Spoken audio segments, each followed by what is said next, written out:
সাতক্ষীরার শ্যামনগরে খোলপটুয়া নদীতে বিশেষ কম্বিং অপারেশন পরিচালনা।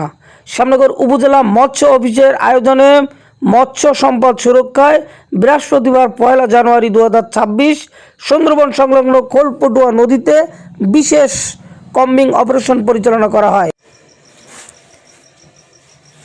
অপারেশন চলাকালীন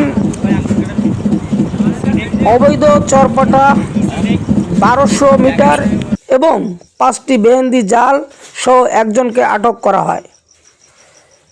পরে আটককৃতদের ভ্রাম্যমাণ আদালতে 2000 টাকা জরিমানা সহ জনসম্মুখে জালগুলি আগুনে পুড়িয়ে বিনষ্ট করা হয়। ভ্রাম্যমাণ আদালত পরিচালনা করেন নির্বাহী ম্যাজিস্ট্রেট ও উপজেলা সহকারী কমিশনার ভূমি মোহাম্মদ রাশেদ হোসেন। এ সময় উপস্থিত ছিলেন উপজেলা সিনিয়র মৎস্য অফিসার তহিদ হাসান, বুড়িগলনি নৌ থানার অফিসার ইনচার্জ মোহাম্মদ ওহিদুজ্জামান সহ শ্যামনগর উপজেলা মৎস্য অফিসের অন্যান্য কর্মকর্তা, স্থানীয় গণ্যমান্য ব্যক্তিবর্গ।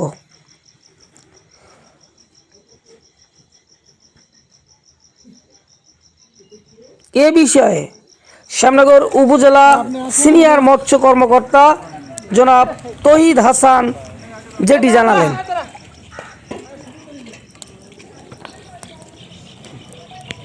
করা হচ্ছে আজকে আমাদের সাথে নৌ পুলিশ বুড়িগোয়ালিনী আমাদেরকে সহযোগিতা করছে এবং আজকে অপারেশনে আমরা খোলপটুয়া নদী থেকে আমরা 6টি চরঘেরা জাল এবং 5টি বেহুন্দি জাল আটক করেছি। এগুলোর দৈর্ঘ্য আনুমানিক 1200 মিটার এবং বেহুন্দির আনুমানিক দৈর্ঘ্য 700 মিটার। এই জালগুলো অত্যন্ত ক্ষতিকারক এবং আমাদের দেশীয় প্রজাতির এবং নদীতে এবং সমুদ্রে যে সকল মাছ আছে, মা মাছ এবং ছোট মাছ, এগুলোর বংশবৃদ্ধিতে বাধা সৃষ্টি করে। এই আমরা পর্যায়ক্রমে অভিযান পরিচালনা করব আগামী 2 মাস ধরে 4টি ধাপে।